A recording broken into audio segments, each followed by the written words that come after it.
people think, but there are cases.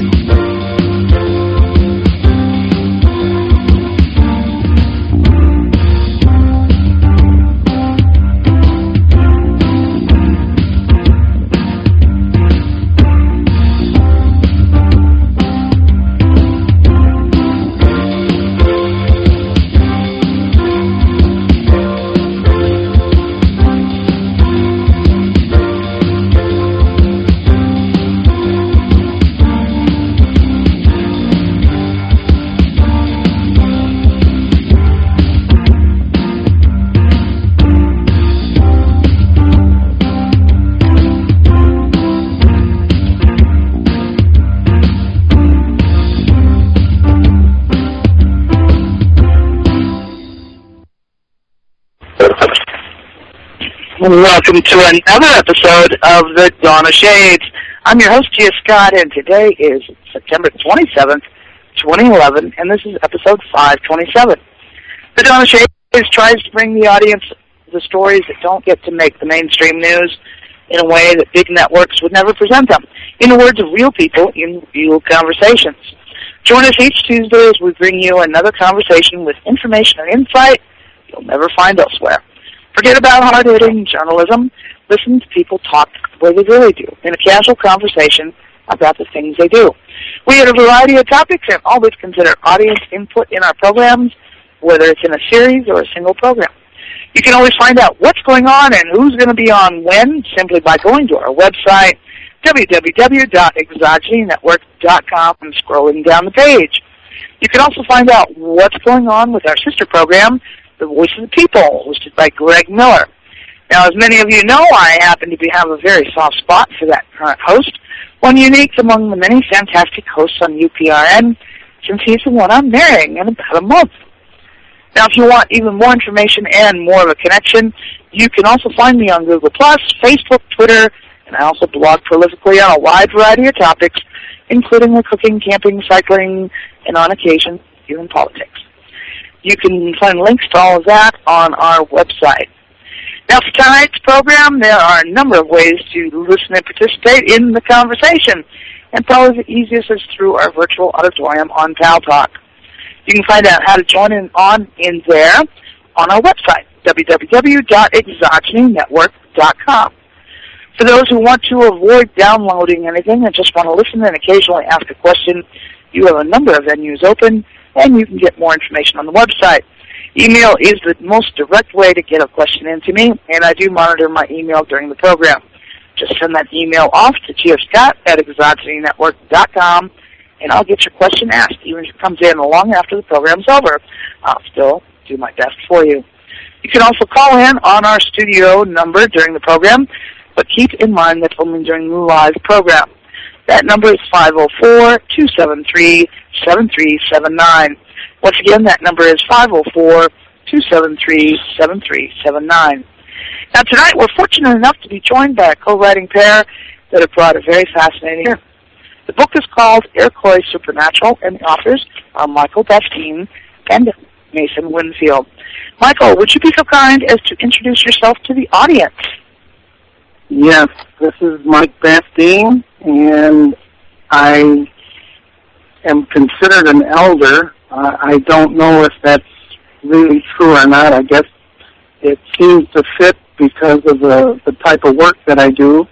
But I've just been involved with the Native traditions since I was in about my mid-20s, and I was fortunate enough to have the opportunity to be with Mad Bear Anderson and Ted Williams and several others, and it's just been a great experience to see the type of life that exists outside of the mainstream, and it's just a very interesting path because they have very unique approaches to this perception of this life, and that's what I've been doing.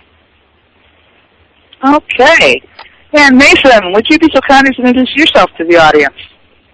Thank you, Gia. Yeah, this is Mason Winfield, a former English teacher who started writing books, most supernatural history of upstate New York. But while I was doing countless interviews and research work on local ghosts, I discovered that there was a whole new world underneath the radar in upstate New York. I mean, undoubtedly everywhere that Native Americans have ever lived. But I understood that there was this story out there that was not only fascinating to me, but that the world really hadn't heard, particularly about the Iroquois. So, and fortunately I met Mike, I don't know how long ago, 10 or 15, I don't know, it was longer than that. But I've known Mike quite a few years, and, you know, we started conferring, and I realized not only that this guy had a book in him, but that there was a big story out there that needed telling. Hence, Iroquois Supernatural was born. Yep, folks, if you're interested in picking up the book, if you check out our website, there's a page for both Mike and Mason on the website, and the link's there to get you to Amazon to get yourself the book. And I have to say, I love the book. The book has got lots and lots of stories. It had me enthralled. The manner in which the stories are told is very clear-cut. It's not an edited book where it's edited into where you feel like you're reading a textbook. So the stories are told and let stand on their own. And it's almost like listening to someone tell you the story. I found that, I really liked that about the book, guys. So I have to give you, a round of applause for how it got put together, despite editors. Right? Oh, thank you. Thank you for that. Yeah, it was actually good. Go ahead. It was actually, this is Mike Bastine. Okay. And it is actually accounts that were and are real life. These were things that have been experienced and shared. And Mason picked up on the fact that most of the books that have been published in the past hadn't gone into as much detail or into the regions that had been explained in this particular book. And these were areas which typically are probably categorized as myths or just interesting stories that are told. And the reason why it comes off as real stories being told, because they are real stories being told. Yeah. Well, we should add, this is Mason Winfield. This is Mason Winfield getting in a word here, but, I came into this from a study of the paranormal, because I don't think any of us should believe that subjects of folklore can be nothing other than that. Because I found a lot of upstate New York people of all ancestries reporting as eyewitness experience phenomena, and they thought they were seeing ghosts or mystery monsters or something. But the thing they were reporting to me, they fit right in to Iroquois supernaturalism about the very land these people are living on. Mm-hmm. And that's actually, I just found it enthralling in general. Go ahead, isn't it Mike? This is Mike. To say something. Yeah, and the stories that have been covered, I know for a fact, haven't been revealed in any other book. The one, for example, of the Stone Giants. And that story came about through, actually it's a legend that leads back to a time before the humans were on it. And see, what's interesting about a lot of the native history, it's never really been documented in a book form, but there are pockets of it that still exist, which they knew it's crucial to keep an accurate depicting of the history, because the history will connect us to mysteries that we are experiencing in the current life right now, things that subject areas like Bigfoot, and that's where the Stone Giant section actually fits in. And there's a bit of a legend, and I'll just cover that legend briefly here. Go ahead. I like that story. Yeah, it was a time when they say early in the creation that before humans were here, there were beings that were actually doing work to help prepare the planet for humans that were coming. So these beings had supernatural powers, and they were to be conducting this work and setting up structures within nature, and the Creator would from time check in on them. Well, one of these stone giants took it upon himself to exploit the powers, and he thought that he would show off and show the Creator what he could do. So he would ask the Creator to come and view, and he was going to show what he had learned and his abilities. So the Creator, he came down and says, what did you want? And he says, I want to show you something. He says, close your eyes.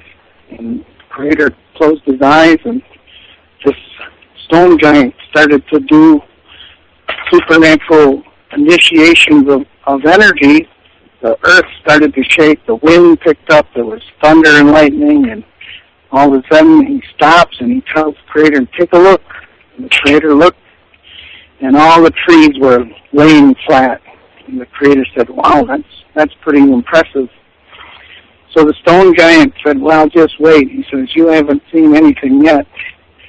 So he asked the Creator to close his eyes again, and the Creator does that. Now he's conjuring up this energy in, and the earth begins to rumble, and the thunder and lightning and wind and everything just going on. And the stone giant tells the Creator, he says, now I'll take a look. And there had been a mountain off in the distance, and the stone giant had moved the mountain. So the Creator said, wow, he said, that's impressive. He said, now it's my turn. And he asked the stone giant to close his eyes. And it was just a few seconds, and there was no wind and no rumbling and no activity at all that the stone giant could detect. And the Creator said, okay, he says, it's my turn. He says, now you take a look. And the stone giant went to turn his head to look, and the mountain was right next to him. And he bumped into it with his nose, and it twisted his nose off to the side. But the Creator said, because of you abusing this power, he said, I'm going to remove all of the stone giants from this planet. And the stone giant thought for a moment, and he said, wait. He said, right. You would be right in removing us all. But all the other ones didn't do that.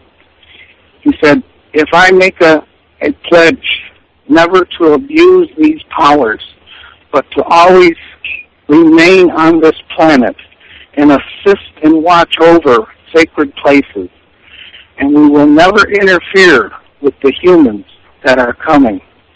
And the Creator said, well, you made the deal, he says, and I will grant that. So the story is that these are the remnants of what we now see. Those stone giants, the remnants today, are what we call Bigfoot. And they are exactly doing what they promised they would do. Uh-huh. And Bigfoot is just about everywhere, not just in New York and that area. Yep. You know, sightings have been made of Bigfoot everywhere from Arizona to Alaska to Florida, all the way up to Maine. Every forested state, which should include just about all of them. Yeah, and even some that really don't even have that much forest. And it's a good one for Bigfoot as well. You know, what's interesting is that a number of world societies, including the Tibetan, have got this kind of a subclass of supernatural beings. And even, I think the Tibetans call them Rakshasas, and I'm not going to start devolving on that. But the trick is that their appearance is very bestial, but their powers are really beyond the human. They're supernatural. So I found it interesting, the mix of the reverence that a lot of Native American societies have for the Bigfoot. It's true. This is Mike, and it's true.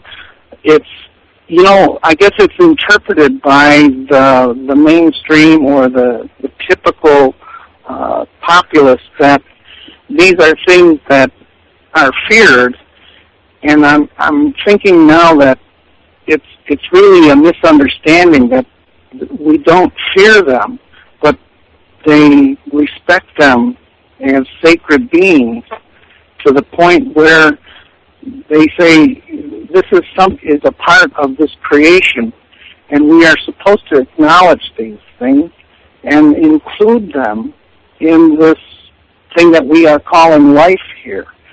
So for people to make ridicule of them and to cause other people to not want to accept the possibility of this, it really does diminish the life for people who are not willing to at least make an attempt to open up their mind a little bit and venture beyond what the typical spoon-fed information seems to be. Yeah, this is Mason kicking in a little bit on the Bigfoot, whereas I'm a long way from an expert on the subject. The idea that maybe the Bigfoot is not a natural physical being, but that it might be an apparition, like a ghost, or, that's really the bottom line that explains why so many people say they see these things, why they may even turn up on film, and yet why nobody's caught one yet. Nobody's shot one. They seem to, they seem to be more than nasty lucid. Well, I know that most of what you'd call sincere Bigfoot hunters have no desire whatsoever to shoot them or capture them. They really are just searching for proof of their existence. And that still is elusive for them. Well, that's probably a good idea. If they're supernatural, you take a shot at one of them and you're coming in second. Yeah. Yeah, I've seen things myself that cannot be explained other than by saying, I was hallucinating or I was under the influence of drugs or alcohol, and none of the above was true.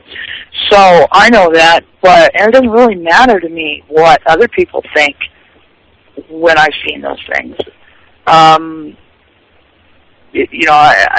couldn't care less about what they think about, my state of mind or whatever when I would have these observations, you might say, because you can tell the difference when you're seeing something, the way my family always put it, with your other eyes, or if you're seeing something with the normal eyes. And when you see something with your normal eye, it can be an apparition, but you're seeing it. It's not in your head. Whereas something you see with your other eyes are more like a vision sort of thing. And you know the difference. You just know the difference. And I have seen things that, I know I can't explain. I know that I've been given names for them. Whether the names are accurate or not, I don't know. Some of them I will do just about anything, never see it yet. And I'm sure that's a lot true for many people. Well, Gina, this is Mason Winfield. What you're referring to right there is what parapsychologists would call the perfect case.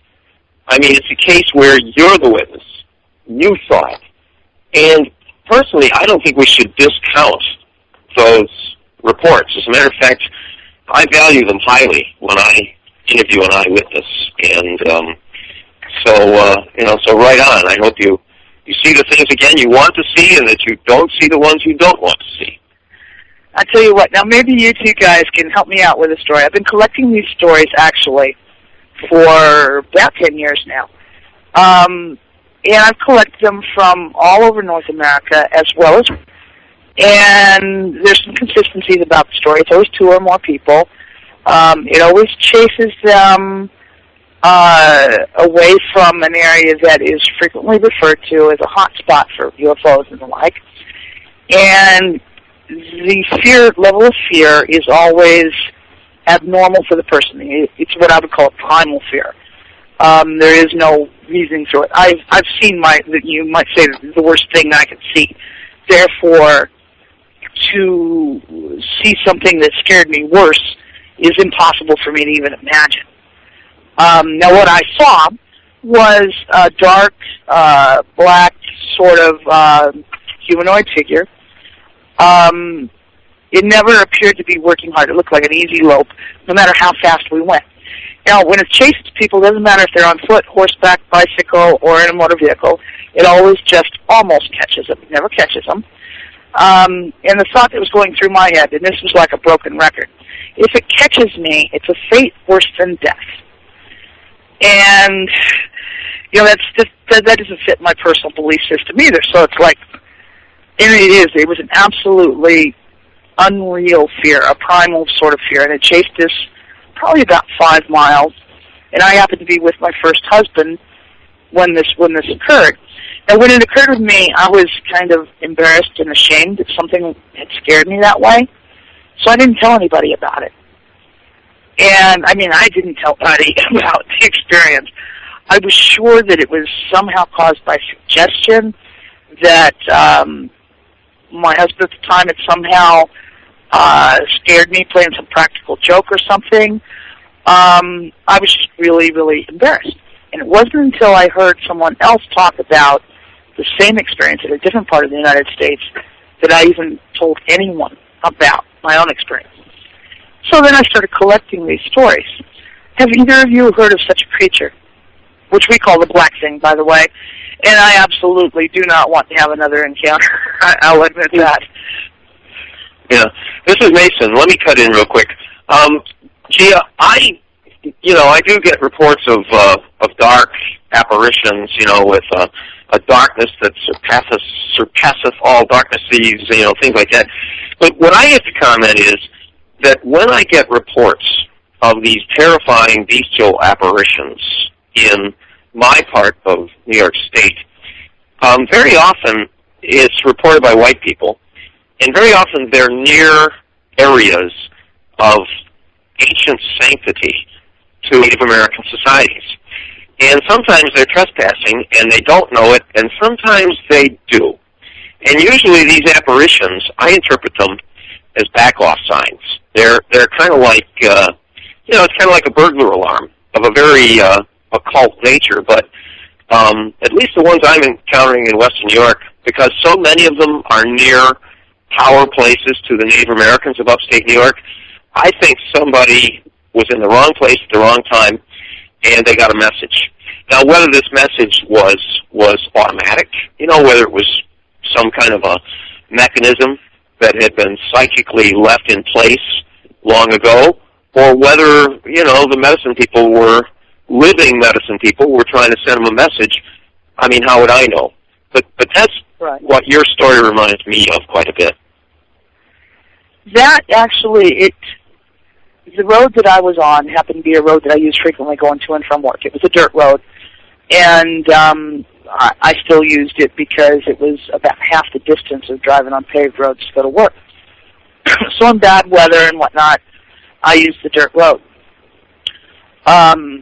It was used by fair people, and I continued to use it after the experience. One of my theories, I had many theories about this, but because of the fact that no matter where I got these stories from, it was also a hot spot for UFO activity, was that possibly it was a watchdog for whoever has the UFOs. That's a possibility. That particular night, we needed to get out of that area for whatever reason. I don't know. It never happened to me there again. And I was out there at night, still, again. Now, for me, it was a nighttime apparition, and I would call it like congealed shadows. It was like shadows that were so thick they could actually congeal together. But, I don't know what it is, and I've collected these stories for about a decade in a very unscientific manner, but trying to find the similarities, and the similarities are 2 or more people, didn't matter what mode of transportation, it's usually 2 or 3 people, actually. And it's usually an area very familiar to the people that were chased out of the area. So it's an area that they frequent often. So, I don't know. You got any ideas, Mike? Yeah, this is Mike. And they do commonly refer to them in this time as shadow people. They are beings that can be placed and they can't be placed there without their agreeing to do it. People want to know if they've ever held the human form at some time in their existence. I'm not sure if they have, or if it's just beings which are held onto and used and communicated with by most of the native cultures. They have these beings. In fact, there are stories that the most sacred places in some of these caverns that are underground hold on to such sacred artifacts and things that are part of the history but are needed to get into the future. They say that they placed some of the most hideous beings around those places with their agreement. These beings agreed to take that role as protectors. Now, in many other doctrines, most people want to think of this shining knight in armor or an angel or something of that nature that will protect something sacred. But there's a mentality that actually says that wouldn't really scare anybody away. They said if it's intended to be protected and remain sacred, they put some of the most hideous beings in those places to do just what they do. And they won't catch you, but they do what they did in your case. They will chase and they will make you remember that that's a place where they don't really want you hanging out, but if you pass through, typically it's okay. It's not something that is offending, but if people wanted to hang out in places like that, I don't think they would want to stay there too long. Now, I have to admit, I did hang out in that area. I hung out in that area often. It was real close to home. It worked, and sometimes we would go out in that area and go sky watching and whatnot. I never did have another encounter, but I did have occasions in which you might say I would hear a voice that told me, go home. And I would. I listened to that voice. That was a wise choice. Yeah. In the other areas, like the area in Louisiana where it occurred, I've hung out in the same spot where that particular incident occurred. Never felt anything untoward. Now, granted, I wasn't stomping around in the woods, but the night that sighting occurred with that entity, they weren't stomping around in the woods either. The woods in that area happened to flood often, and my idea of a good time is not stomping around in soggy, boggy woods in the middle of the night. It's one thing to go hiking down a trail in the middle of the night for whatever reason, but wandering around in boggy woods is like asking to get snake bit or something. Or worse yet, alligators. I come from the desert, so I now live in Mississippi, and I lived in New Orleans for a long time. In this area, a lot of times it's like being on an alien planet because watery things are really scary to me. Water's one of those things that can be good or bad, and I came from a place that a lot of water coming at once meant bad things come. So I really do have some issues with lots of water. And things that live in the water are kind of like sea monsters to me. So, I've been working on it. We've been going out into the bayou, and I'm getting better, but there's still sea monsters out there, right? Well, there very well could be. Yeah. Hey, Gina, this is Nathan Winfield. I just want to harken back briefly to the UFO connection. Places where UFOs are widely reported tend to have a lot of connections to other aspects of supernatural folklore. I mean, UFO zones are very often haunted zones, they're monster zones, so the fact that you observe these things in UFO zones, they were probably zones of other reports too. It's a funny world out there, and we can conjecture someday why that happens. That particular area was well known for a phenomenon that was called either ghost lights or flu lights. And these would be these balls of lights that would run and rush around and dance around in on the flats between the rock outcroppings in a manner very much as though they were playing. And they were very fascinating to watch. And I would often go out and watch, though. And when you'd see them, I mean, there's no way to describe what it was like to see a pair of these balls come rushing down and into this vast gully-like place. Because there again, you have to admit, I'm in Arizona, so these are formations that were formed long, long ago when there was water there.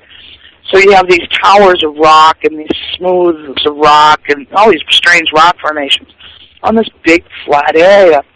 And then there's, mesas and stuff around us. And they would come rushing down like a big open valley area and then dance around these rock outcroppings. And it was absolutely awe-inspiring to watch. And, I mean, you might go out 100 times and only see it once, but it was worth going out that 100 times to see it once. It was really that awe-inspiring to watch. Gia, this is Mason. We've got a whole chapter in there about witch lights. I mean, they exist up here in upstate New York. And I know what a witch light is, though, because I've never really, understood what a witch light was. Well, I'm not claiming I do either. Well, no, I mean, I have no certainty about what they are, but what I will tell you is, and Michael will undoubtedly confirm this, and he's heard a lot more than I have about it, but the Iroquois people have many legends about these lights that you observe, and I'm sure if those had turned up at any time in upstate New York, any Iroquois nearby would have said, oh, well, that's just witch lights. And they've got a whole mythology about them.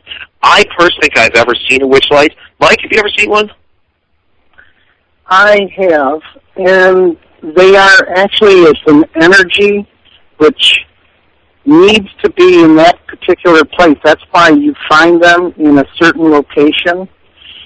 And the reference to calling them witch lights, I guess it's just probably over time when people had observed that and had no explanation for it, they become unsettled. And the first thing they want to do is attach something that's not so positive to it, so they just refer to things like that as a witch light. But those things are actually beings which are interacting between the dimensions. They travel between, and they bring in information. They also bring in energy for that place, depending on what that place was used for. Typically, it's a spot where ceremony was performed, and those places never that special or sacred element. So you are very fortunate to have an opportunity to witness something of that. Well, to me, it always looked as though they were playing, and I really liked getting an opportunity to see them play. It's awe-inspiring. It's sometimes a little frightening as they rush towards you, because there again, we're like hardwired to be afraid of the unknown. I guess consistently are. And so when the unknown comes rushing at you and you don't know what's going to happen, because I don't know what they are, maybe they're going to blow me up. But to watch them from a distance was not fear, there was no fear involved. It was only when they would get maybe 10, 20 yards away and you felt as though they were looking at you, you kind of went, I don't know about this. And yet you knew you couldn't outrun them. So, it was a case of, it was like riding a roller coaster. You wanted to see them just like you want the excitement of being on the roller coaster. But when they get too close, just like if you're going too fast, there's that rush of fear and you're not so sure about it then. And it was kind of like that. That it was kind of, most of the time they didn't approach, but occasionally they would. And yeah, I did. I really felt as though they were playing in the valley. And you were fortunate when you got to watch it because it was kind of cool. And, lots of stories about them, of course, too. Go ahead, Michael, or Mason, rather. Yeah, thank you. You're getting good with our voices. Yeah, I'm beginning. Nice. The Iroquois have a bunch of stories about these witch lights in which they indeed have a playful quality. They've got other stories in which they're ominous and in which they're interpreted as the presences of great witches or maybe the spirits of the dead of a region or who knows. But I would think the playful quality is certainly a common characteristic associated with these witch lights. Yeah, maybe we were more fortunate in being able to see them because of the fact that the area was so incredibly open. I mean, in that particular area in the daytime, to see 80 miles is the norm. Most places in the United States, you cannot see 80 miles on a good day. Oh, wow. You certainly can in upstate New York.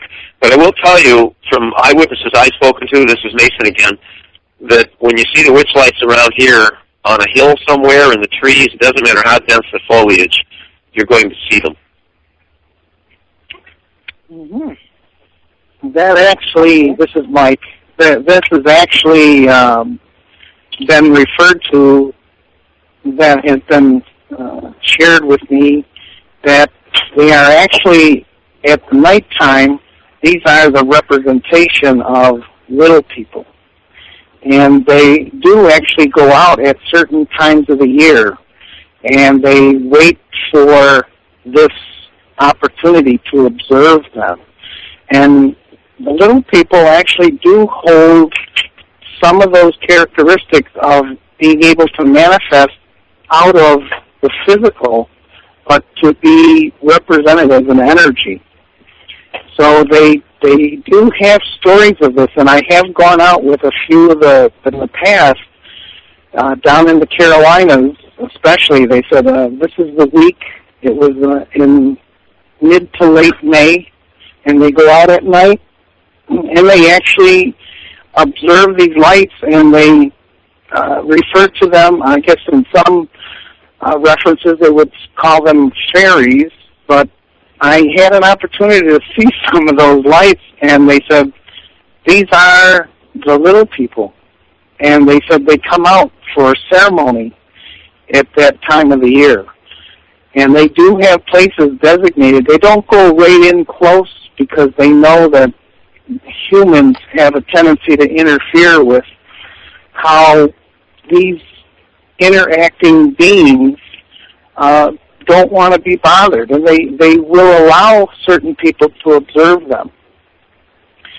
So there's so many ways of interpreting and seeing these things, and unfortunately we don't give references to the children soon enough in life, and because of that, they don't know what to discuss, things that they've seen, trying to tell someone, well, this is what I experienced. And that's why in the culture they talk about these things early in life to give people that opportunity or that ability to observe something and then have a reference to it so they can actually help describe and not just be taken by surprise and not really know or have a reference to what they're observing. I think part of that is the demise of the storyteller. You know, once upon a time, in whether it was white culture or Native American culture, we had storytellers. Storytelling was an important part of everyday life. It was how you taught your children. It's how you relayed information. It's how you remembered your own history. And today we don't have storytellers. It's computers. It's video games. It's television. It's movies. But we don't have storytellers. Now, in my own family, yeah. like, fun, you know. I think Mike and I might have something to say about that. Mike and I are telling a lot of stories. Yeah, but you guys are unique. But when you think about culture in general, American culture, the storyteller is dying. Yeah. Yeah, that's very perceptive. I look at my daughter and I'm like, well, is she going to want to learn to tell stories? I don't know, you know. she's 29. She just had her own, her own daughter. Maybe she will become interested in it, or maybe my granddaughter will become interested in stories. Oh. The storytelling is an art that you usually start when you're a child. You have to learn to listen, and then you have to learn to repeat. Absolutely. This is Mike, and that was actually a part of the culture, which is why they held on to the oral history, is what they refer to that. And when they have an oral history, in my experience meeting the individuals that I had an opportunity to walk with in this life, they didn't pick just anybody to hold the history, the oral history. They chose people whom they knew would be able to recount these stories accurately. But the stories aren't just part of being the history and accurately being told.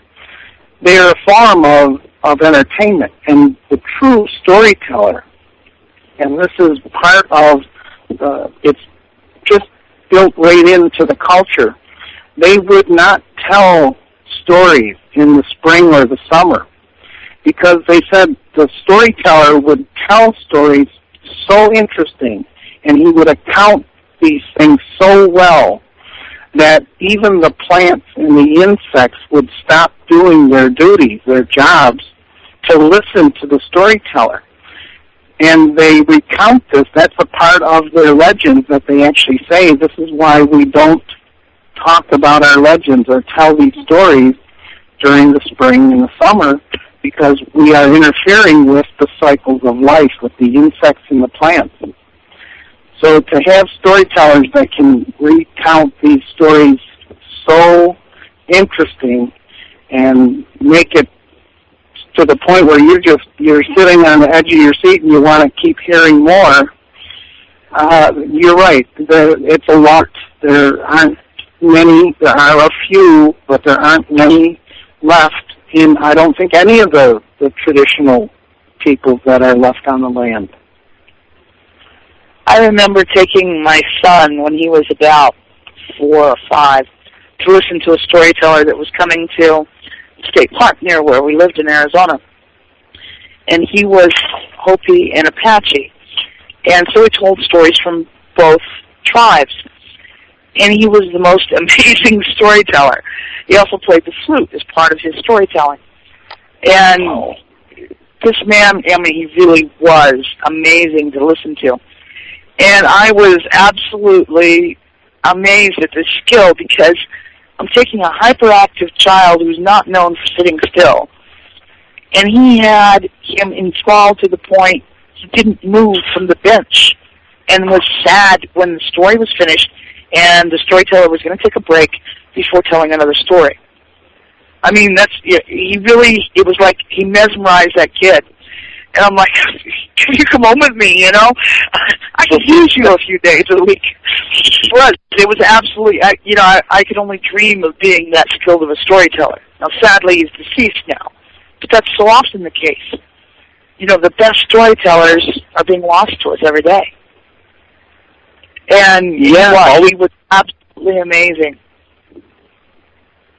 All we can try to do, this is Mason, is preserve what we have and maybe start a new tradition.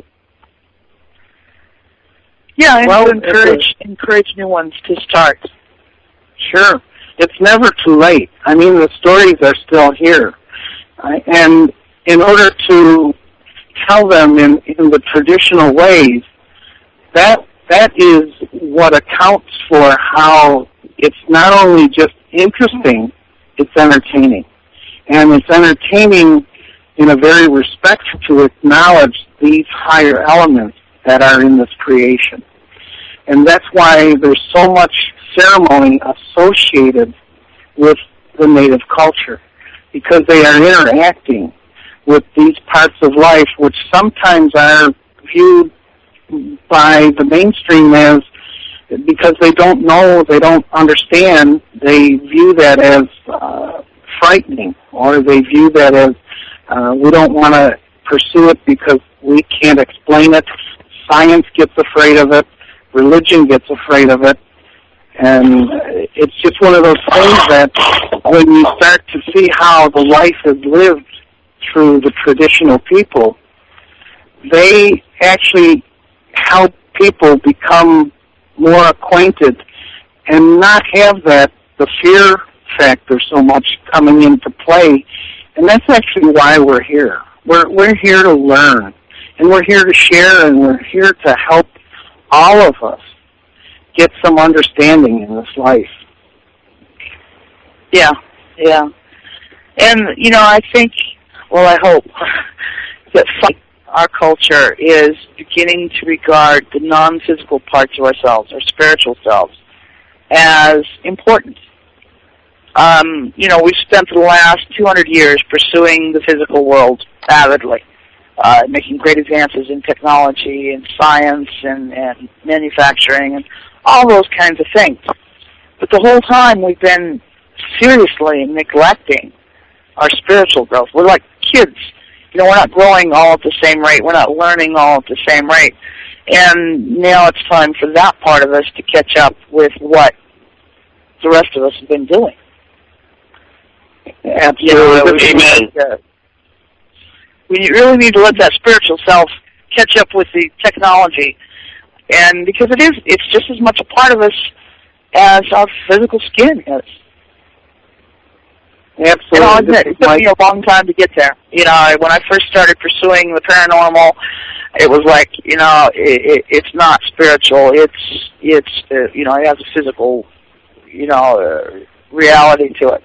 And, in the last decade, I've come full circle and said it's as much spiritual as it all goes together. So, yeah, I'll admit, I was wrong.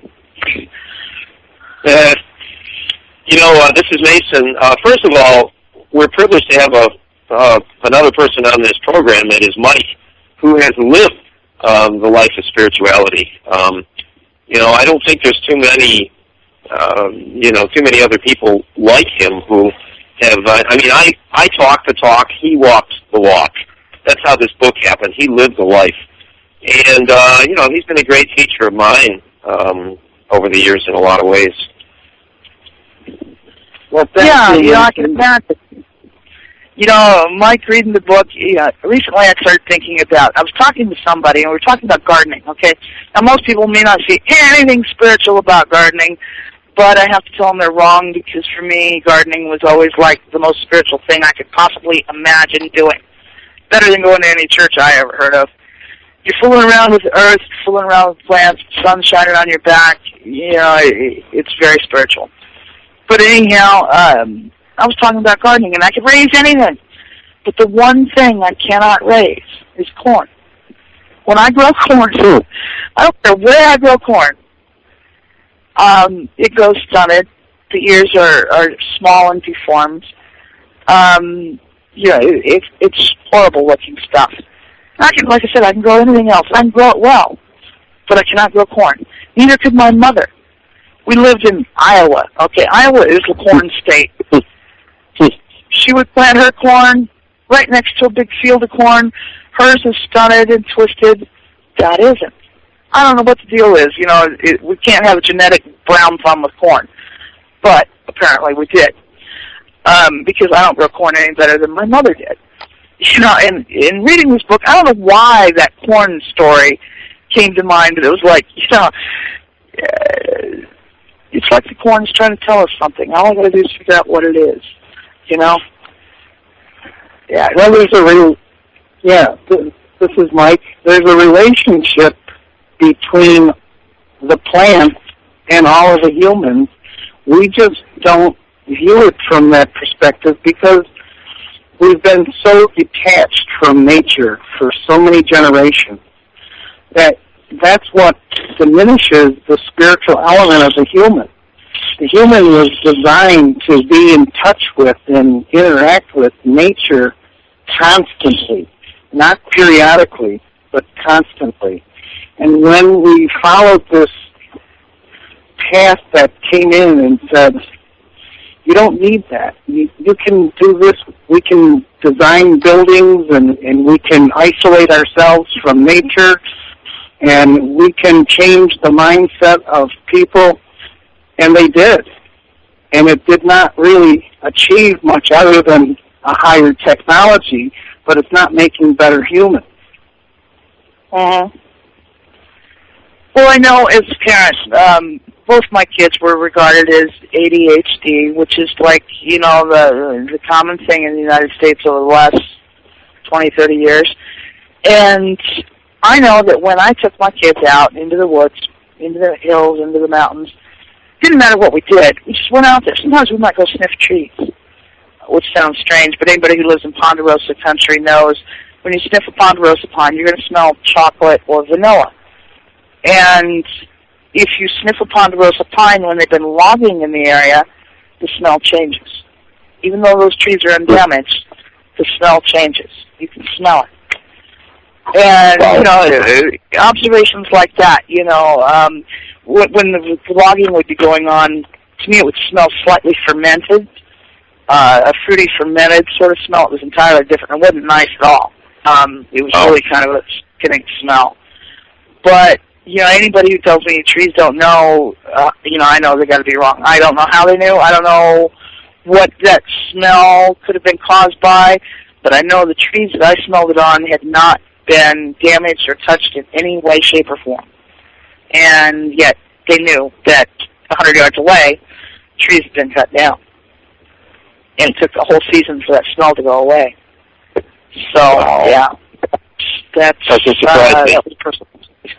Yeah, and it was very real. I mean, you know, and we would go out, we would do things like that. We would go hunt for winter-killed elk to get the ivory, which for people who don't know, elk have little pieces of ivory about the size of a man's thumbnail in their upper jaw, which dates from, you know, like prehistoric times when they had tusks. And it's the only legal source of ivory in the United States.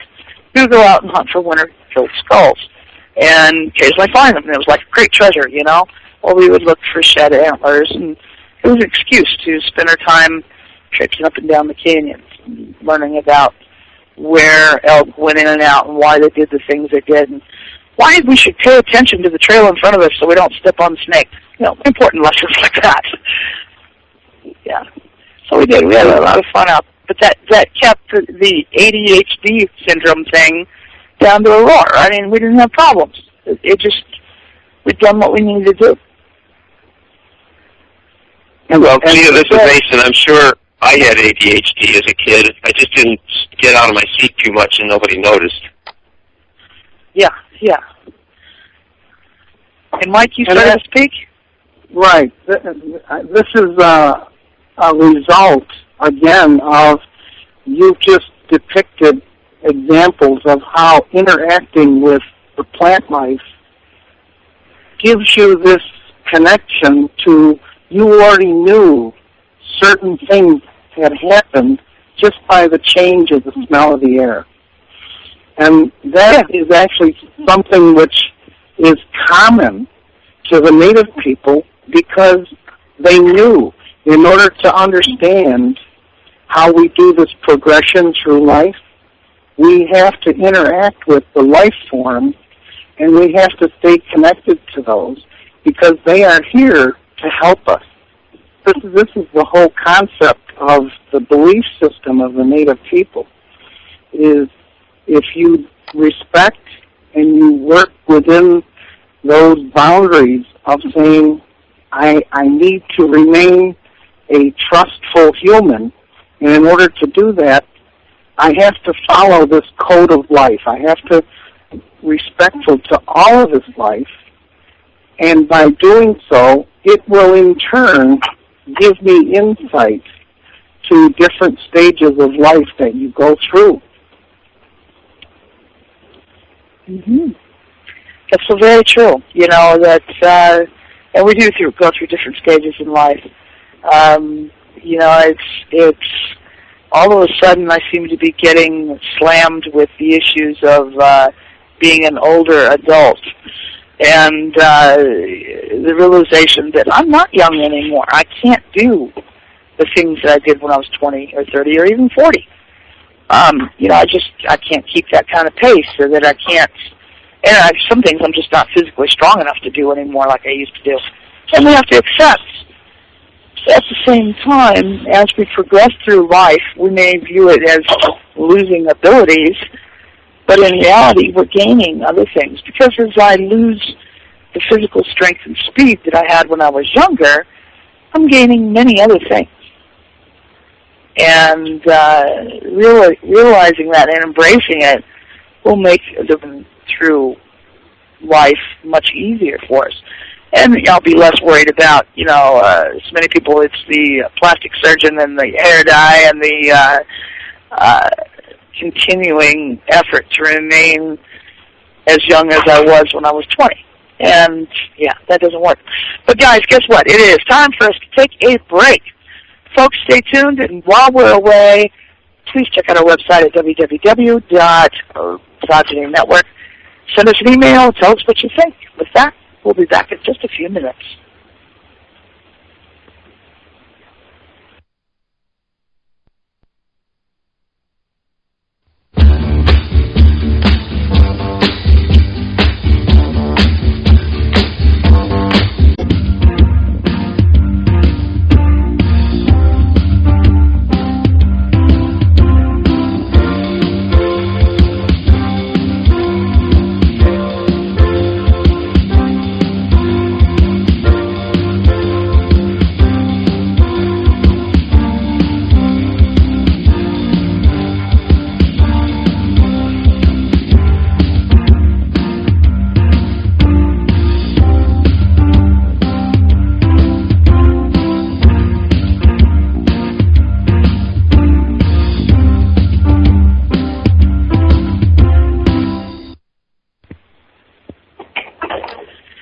Welcome back to the Dawn of Shades. I'm your host, Gia Scott, and today we are talking with Michael Bastine and Mason Winfield, authors of Iroquois Supernatural, not international, Supernatural.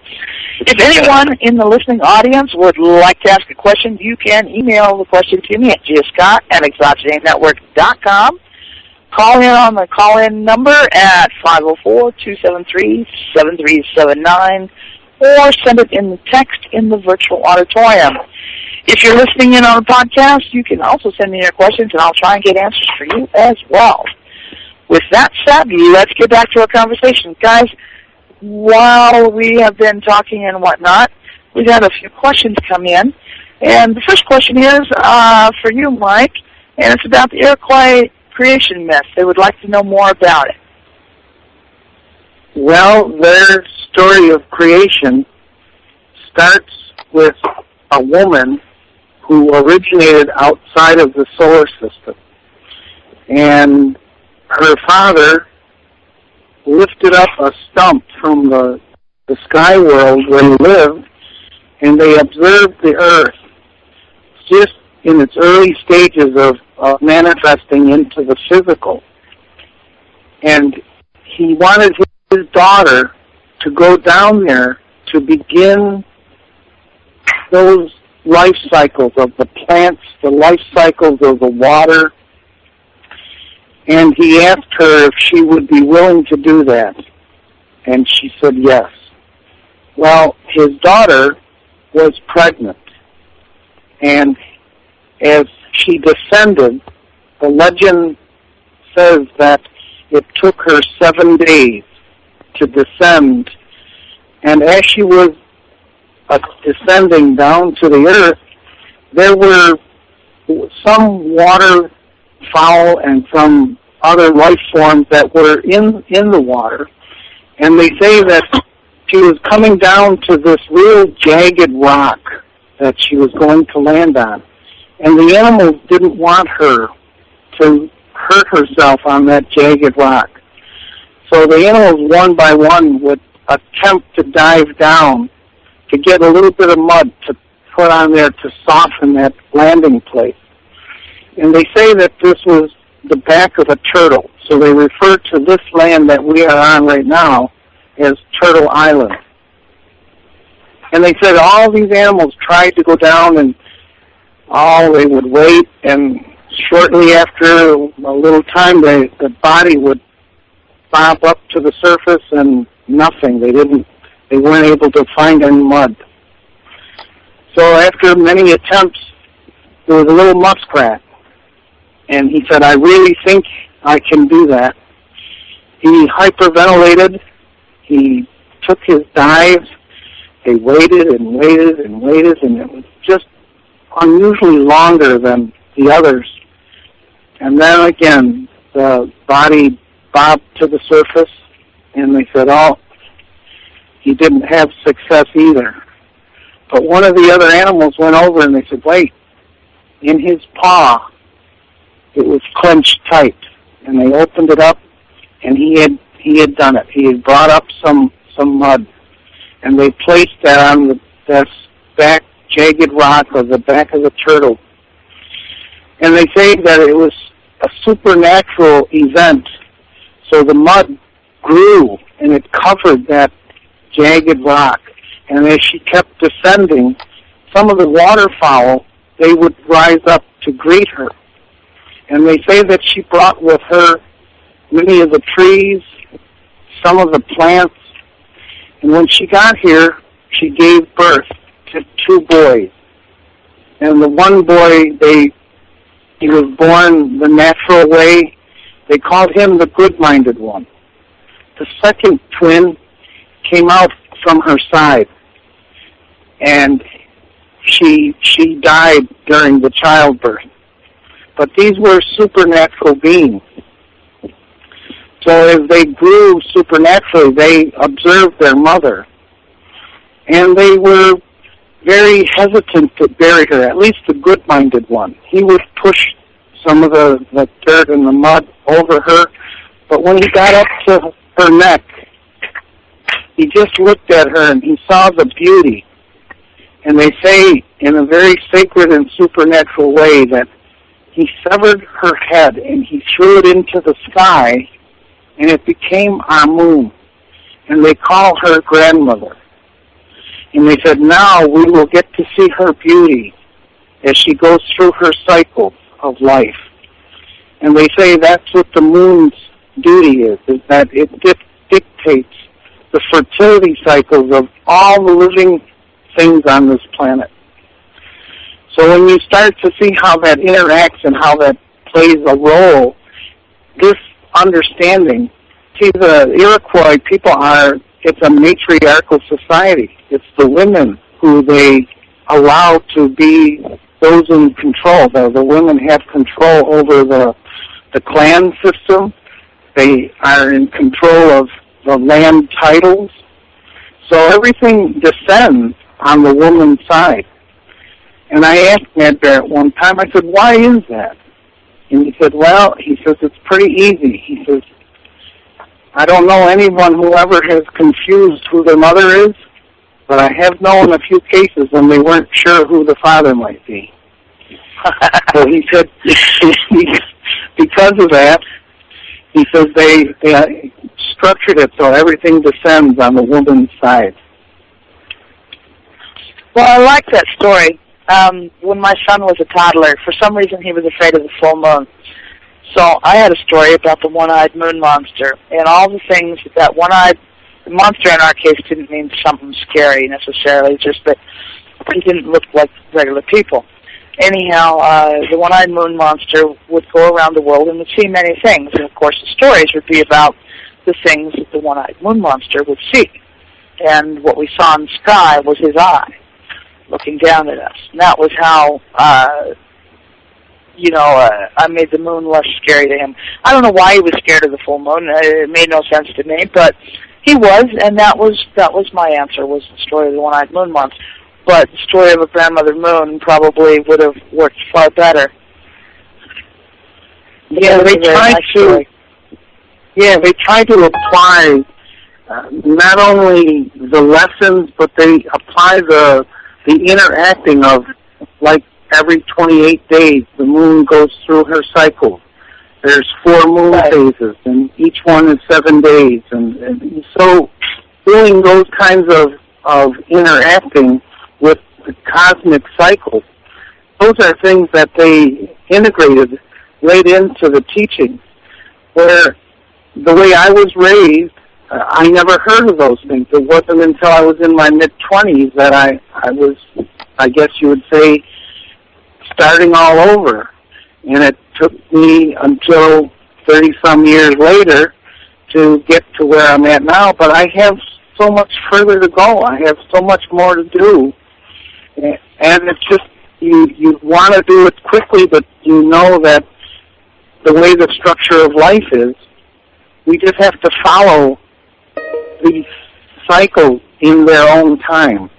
So when we understand that, I don't get so impatient, and it's going to reveal itself, and as long as I stay aware and I interact with it on a sacred level, then I will see and I will have an opportunity to interact with these insights. Yeah, I often think about it, and talking with aides, with friends who are, similar age, I'm like, I wish I was as smart when I was as I was when I was in my teens and I knew everything, As time's gone on, I know more about what I don't know than what I do know. And that's often the case. As we get older, we realize more what we don't know. And my goal has always been to someday be a wise woman. And I only hope I live long enough to achieve that goal, because it's not something you get fast.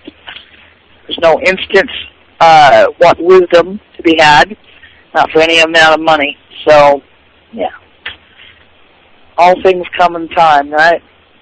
Absolutely, and at least you're recognizing that that stage of life that you're in, you are now beginning to open up those places of insight rather than accepting what has been told to you as this is the way it is, and anything else is not real. It is not credible. And so you now have reached a point where you're seeing and you're acknowledging that in order to get the wisdom, you have to give that the time for it to develop and for it to unveil and reveal itself to you. Right, and sometimes wisdom isn't about what you know so much as it is about occasionally knowing when to keep your mouth shut. You really, that you don't have to tell everything you know when you're wise. I mean, sometimes it's better just not say anything. Too much information confuses people. I'll compare it to people when I'm trying to explain the idea to them. I said it's like a 4-year-old who asks where do babies come from. They don't want to hear about biology and morality and all that. They don't care. They want to hear out of mommy's tummy. Sometimes it's the same thing. If you give people more information than what they're ready to digest, you're just going to give them indigestion. Yeah. So that's it.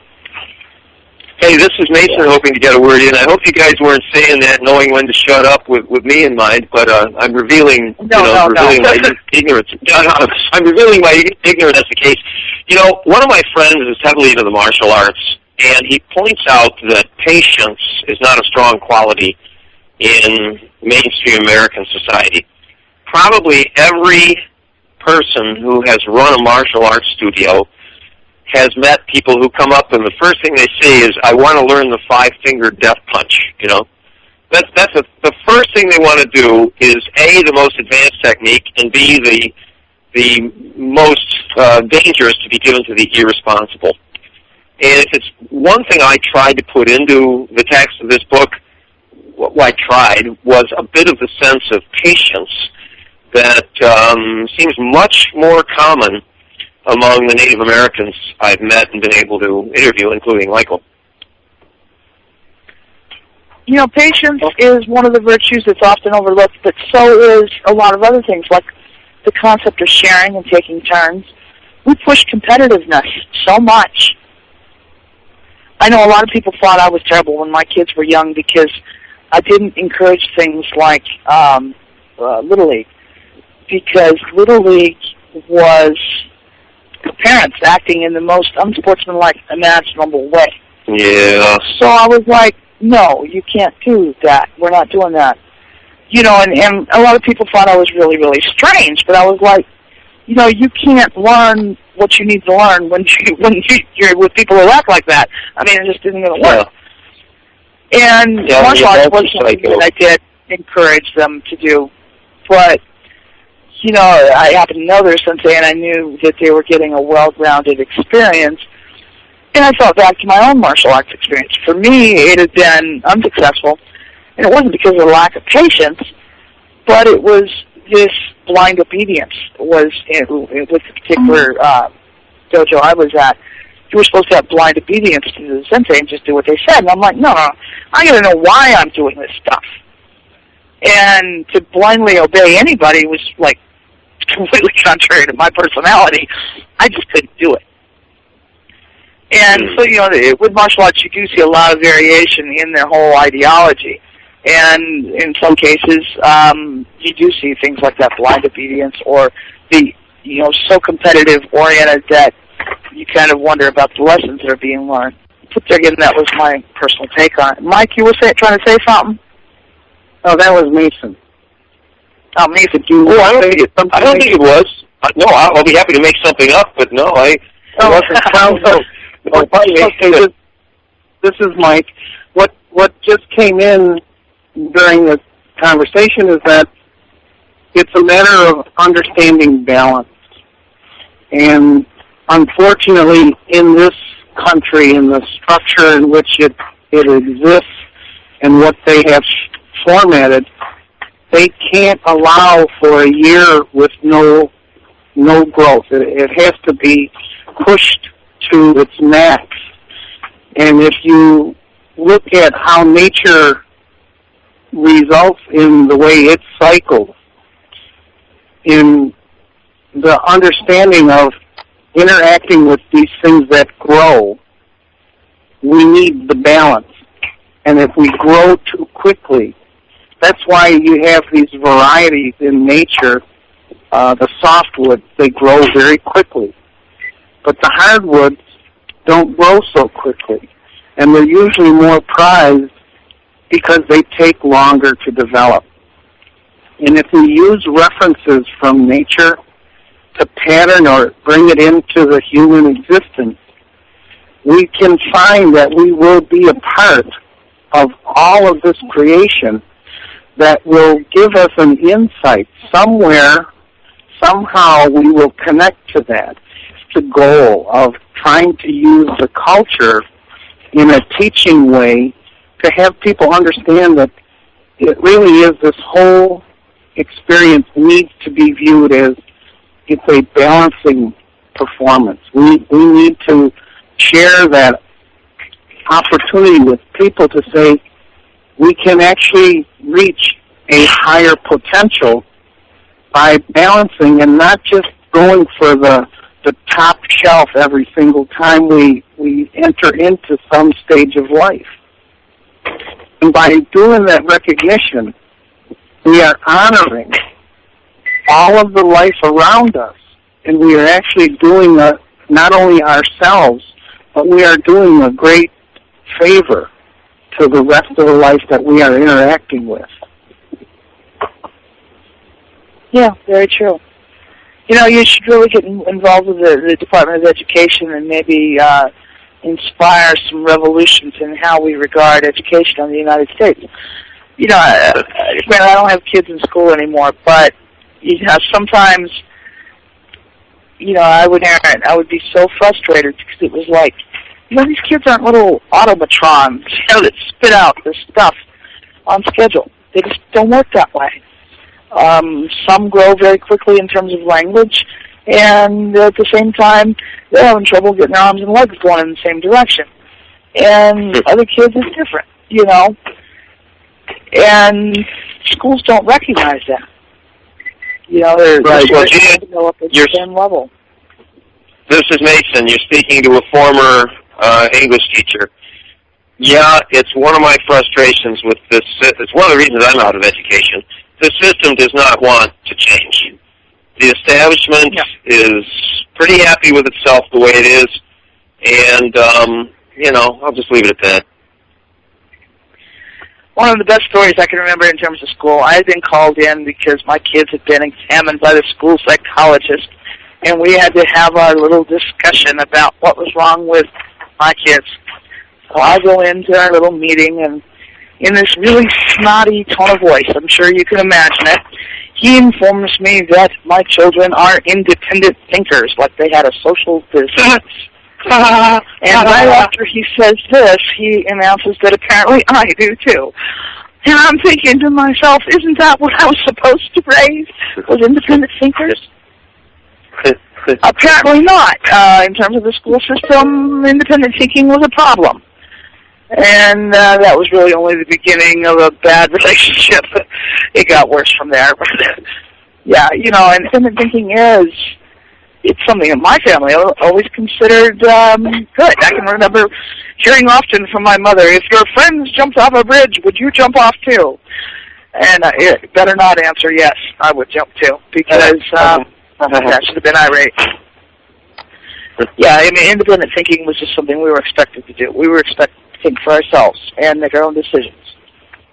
So, yeah. Well, there are good things about today's education, but the problem is that, we get so stratified, we throw the good out with the bad on one side, but no, I would agree with you quite strongly that we really need to be thinking for ourselves a little more than we are on this planet. Mike, you wanted to say something? Yeah, the education system, unfortunately, is controlled by people who are told we don't really want independent thinkers. We actually don't even want to teach people how to think. So what they do is, this is an intentional behavior. They teach in a formatted way, which is disconnected facts.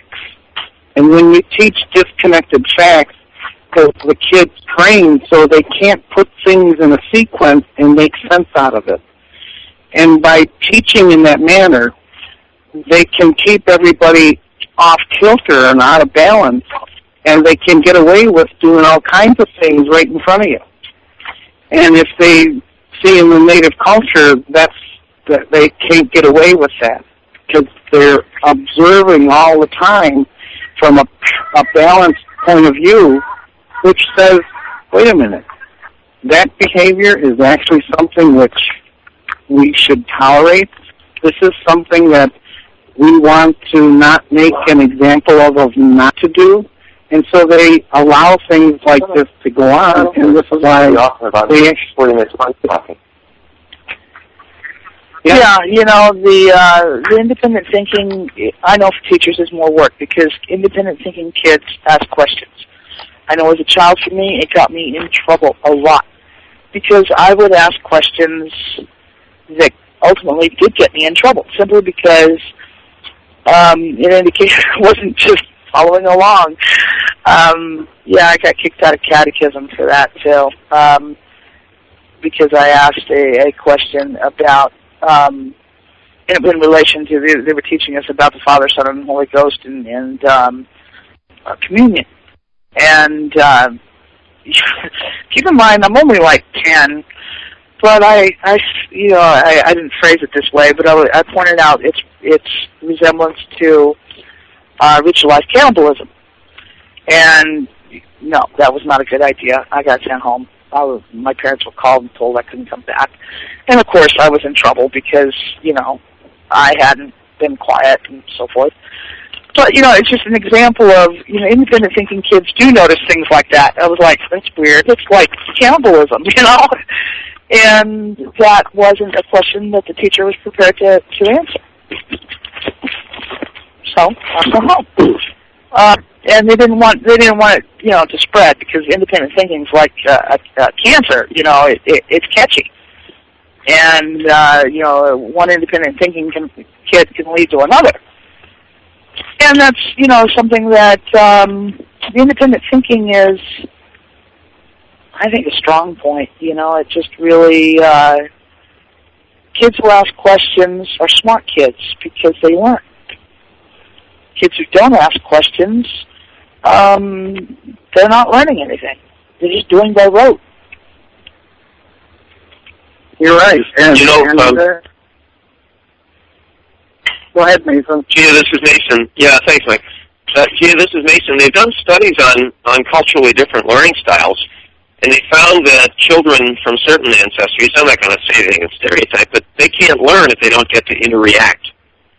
And they learn very well if they're encouraged to call and respond and answer to the teacher. They learn very well in that format, but in certain learning formats, they don't learn very well. And I would say that that's one problem with today's education in the U.S. is that we can't adapt to these different learning styles. Yeah, I had one child that learned despite the teachers, and I had another one that if there was distractions going on, she wasn't going to learn at all.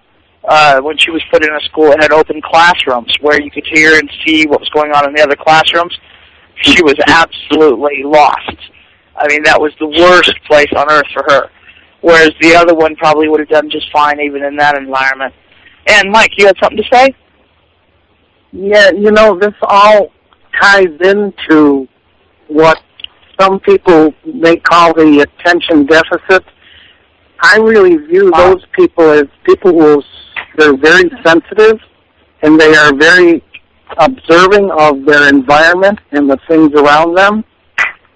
So the subtle things actually catch their attention, and it really is not, it's not attention deficit. It's actually these people are more sensitive to their environment. And unfortunately, I love this, Mike. Yeah, it's true. I told my kids it's not a disorder. It's just your brain works differently, and you can do more things than they can, and they're jealous. Get over it. That's true. You nailed it right there by helping the kids understand that they are not deficient in any means. If anything, they're very sensitive to and observing the very subtle things which most people don't even observe or see. And that is a great trait, and you would want to enhance and keep that trait throughout life. Those are the ones that are going to start to realize there are many changes going on many levels, and these are the things that these people can help us with. So they're not really, why would you want to give somebody who's sensitive to these subtle energies, why would you want to give them a drug to dumb them down? And yet that's what the system is basically wanting to do, and thinking that's proper. And if you don't want to do it, you're going to have a fight, even with your school. I know I went down that route myself, and I absolutely could not see why I would give my kids a drug to make them feel stupid. Yeah. It makes no sense. And yet it's an accepted practice, and it makes you wonder, really, why are we treating the children this way? What's the well, now they're marketing it to adults. I've recently seen television. I don't normally watch TV, but I was in the hospital, and there was a television there. There's not much else to do for anybody who's ever been in the hospital. It's not like you can do anything else. So I turned it on, and they have commercials, telling adults that your ADD didn't go away when you grew up. You need to come get a drug. And I'm like, oh, I don't want to do that. I like being able to run 3 train tracks at the same time and still get to my destination. That's normal for me. I feel awful when I can't. Right, they're encouraging the diminishing of higher function. And when we look at that, it's really a travesty to the human element for anybody to want to intervene in that manner and either hold back or intentionally keep them from reaching their full potential. Yeah, it's the whole thing is kind of sad. But, getting more towards the book and the topics in there, really, could you guys, explain a bit more about why you felt this book was so important to write? Well, let me take a first crack at that. This is Mason. Well, first of all, there isn't much that's been published on I mean, as a study of the supernatural traditions of the Iroquois, there just isn't much out there. You can get bits and pieces out of books on history, on mythology, on anthropology, and there's been so much time and energy devoted to many other Native American systems that you'd think the Americans in New York State had absolutely nothing going on. At least, in the lack of material about them that's been published recently. And when I realized how powerful the Iroquois tradition was, I mean, this is, I don't want to exaggerate, but, this is this is a major world system here. And it's not like I know everything about it, but this is a really neglected area. The world could really learn a lot about its own spirituality from an awareness of the Iroquois tradition. I also thought that if the world simply knew the Iroquois better, that it would come to admire them and respect them, and I think would probably help out Iroquois political disputes and Iroquois political causes. So that was pretty much my thinking. And you, Mike? Well, it was a work in which I saw an opportunity to kind of set the record straight that the Iroquois teaching, the Iroquois structure, and by their example, that they actually lived and how they formed the Confederacy, in their early stages, it was very chaotic. But when they came to this understanding, and here's the part where it really was so unique to any government of any formation on the planet.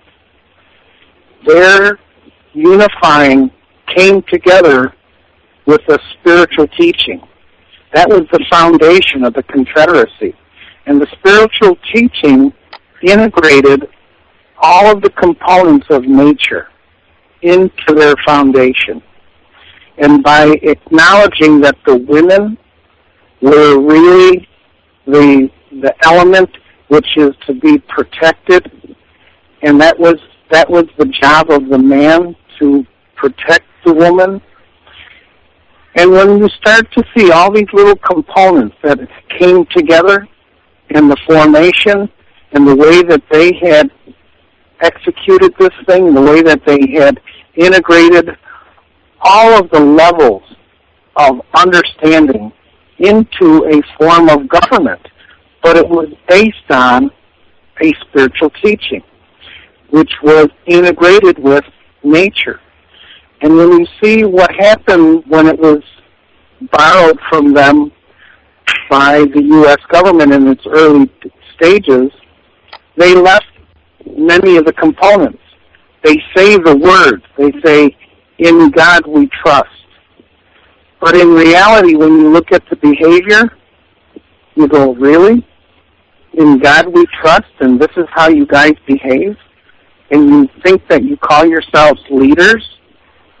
So to see what has happened to this incredible structure of government, because it was the first interacting to give the people the full power of actually reminding the leaders that they are the servants. They are to serve the public.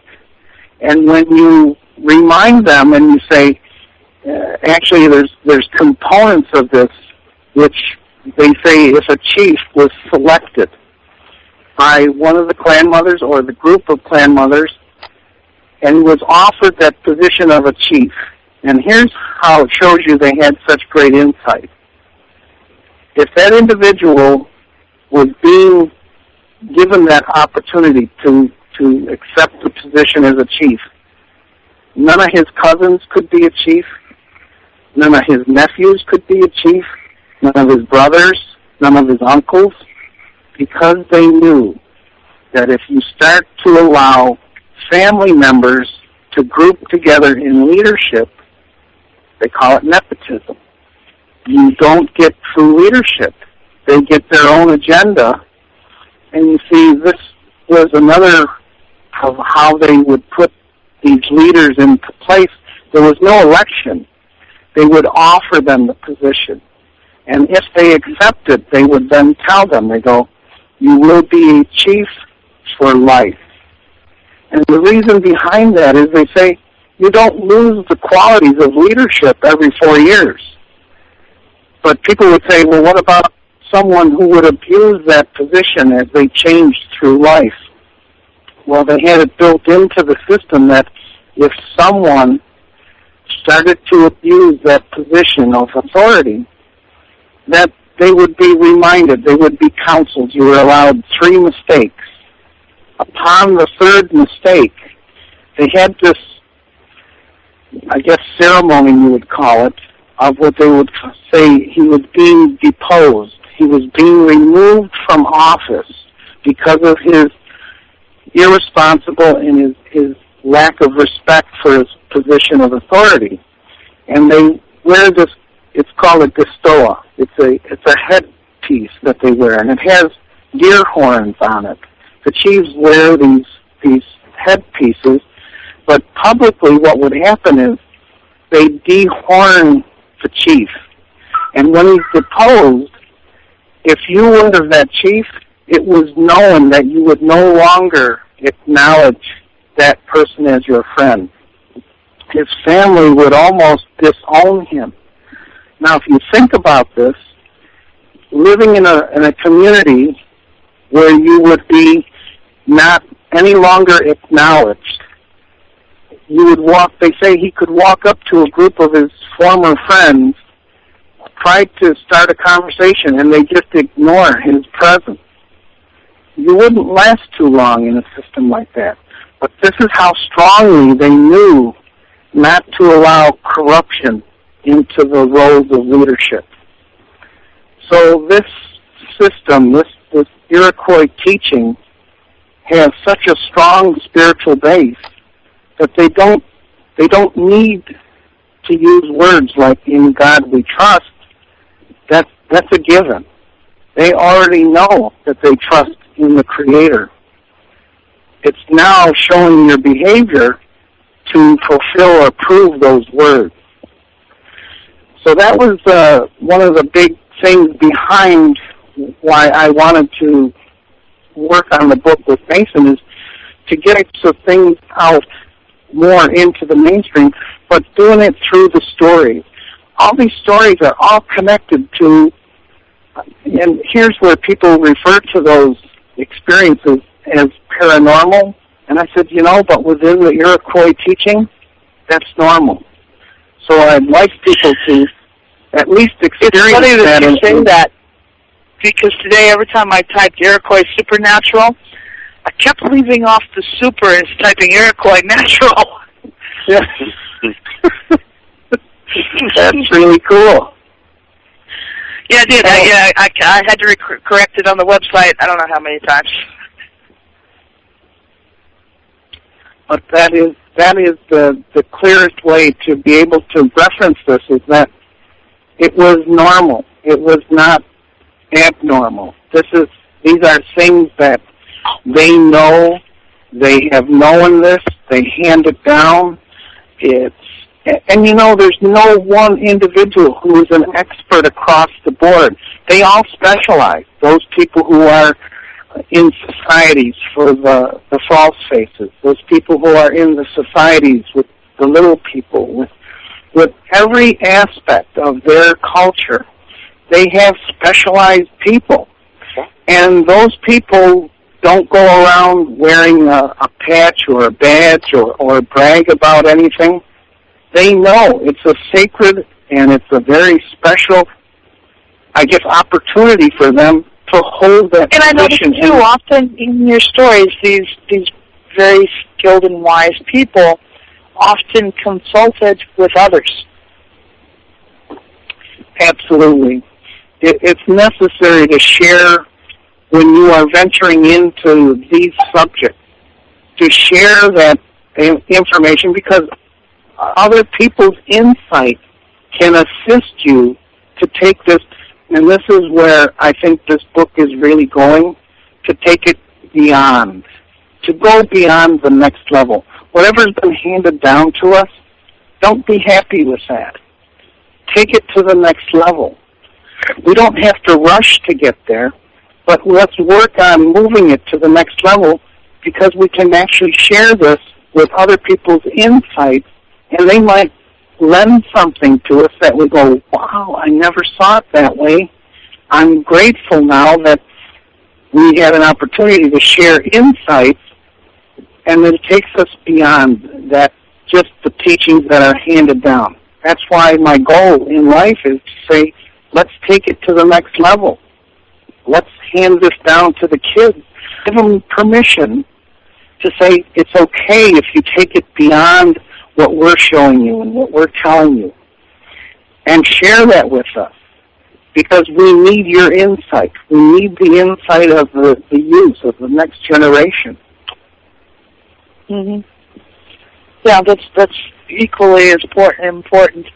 And it's nice to see a storybook that shows us the value not only of elders but of youth, because both are valuable. Just as the strong young adults are valuable, children and youth, it takes everything to create a balanced society.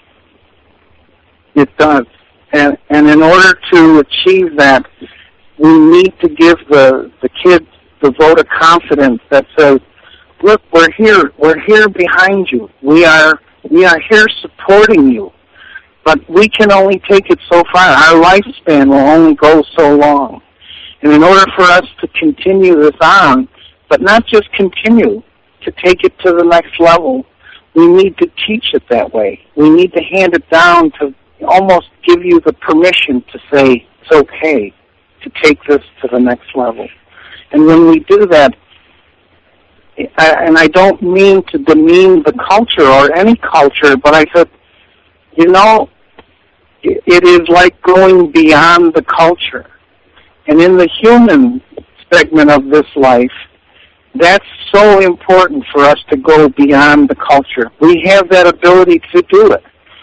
See, if we use nature as the reference, the birds can do only so much because they have limitations to their species. They cannot mix their blood. The humans can mix their blood. And by mixing their blood, it causes confusion to that next generation. But we need to be able to help them understand that it really isn't confusion. It's a way of bridging. It's a way of connecting to other cultures. And the culture is, I guess for lack of a better term, it's something that occupies our daily routine. But it's supposed to guide us and lead us into taking it beyond just the culture. It's to show us that as a human being, we have this gift, we have this ability to take it to a higher level. And the animals. So much of our mainstream culture, to use food as a comparison, so much of our mainstream culture has become the equivalent of fast food. Now, fast food is fine and dandy, but we all know that if we live on nothing but fast food, it's not very good for us. We need healthy food in addition to that. And by letting our mainstream culture become essentially fast food, it's not been good for us. And we need to bring back some of the other things, the older things perhaps, some of the new things too, and create a more balanced culture essentially. Just like a more balanced diet.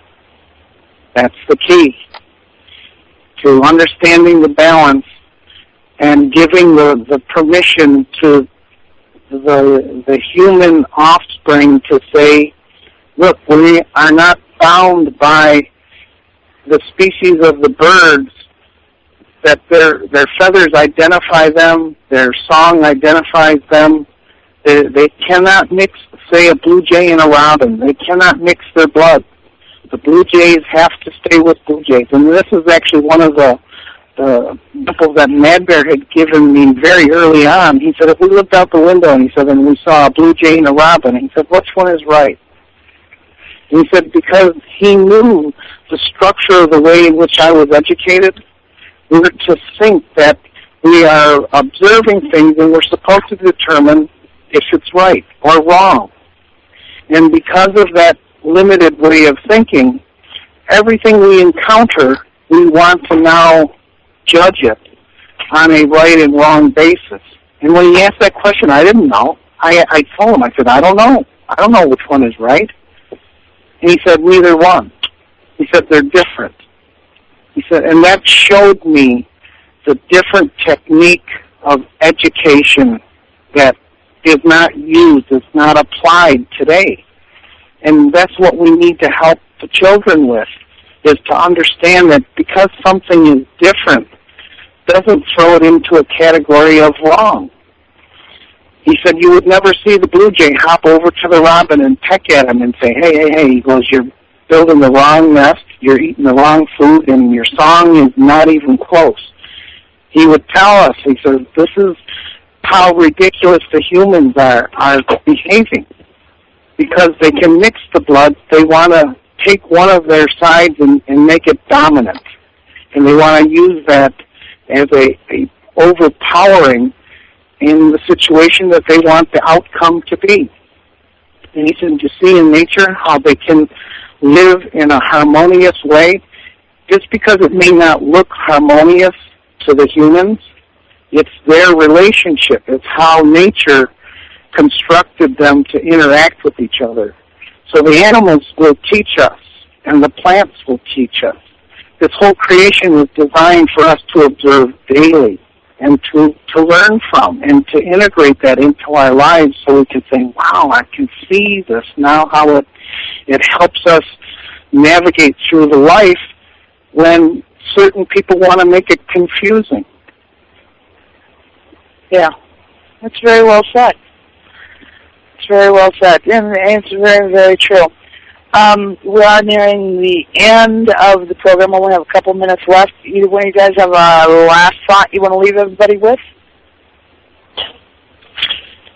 I don't know, a little last word of my own. I'm just grateful to have worked with Mike and to be able to have had the opportunity to work with Intertraditions Bearing Company and bring this book to the world.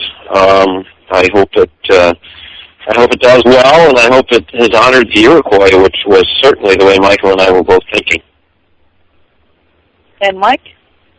Yeah, I am grateful to you for giving us this opportunity, and I'm grateful to the Iroquois people. I am not Iroquois. I am Algonquin, and all my influence has come from the Iroquois. That's why I honor them and I hold them with the highest respect, and I'm grateful that they shared what they have shared with me in this life. Okay. Well, folks, we have run out of time, even if we haven't run out of things to talk about. I hope everyone has enjoyed the program with Michael and Mason as much as I have, and that it has provided them with plenty of food for thought, as well as more illumination for their personal journey towards truth. You've been listening tonight to Gia Scott's Dawn of Shades, and I'm your host, Gia Scott, and good night.